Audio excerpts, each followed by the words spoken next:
Þú ert að hlusta á Habakúk úr Biblíunni heilagri ritningu.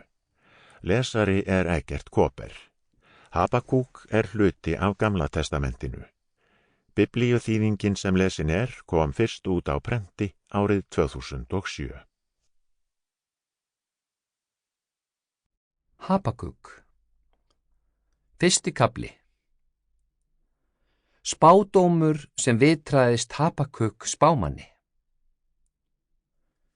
Hve lengi á ég að hrópa drottinn, án þess að þú hlustir?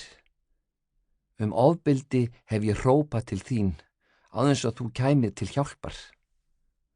Hví sýnir mér ílskunna og horfir aðgerðalaus á ranglætið? Hví eru fyrir augum mér ofbeldi og rán, sem vekja ágreining og kveikja illdeilur? Vegna þessa sljófgast réttvísin og réttlæti sigrar ekki. Illmennið situr hinn réttláta og því er rétturinn afskræmdur. Skygnist meðal þjóðanna, hyggið að og undrist stórum. Slík verk eru unnin nú á yðar dögum, að þér tryðuð ekki þótt tjáð væri.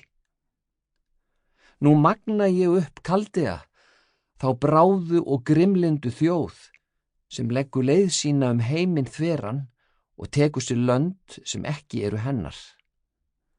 Ógulegir og skelfilegir eru þeir. Þeir virða þau lög og reglur einar sem geðþóttinn býður. Fljótari en hlébarðar eru hestar þeirra, frárri og fæti en úlfar óbyggðana.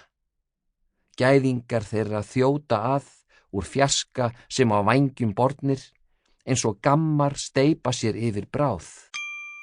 Sample complete. Ready to continue?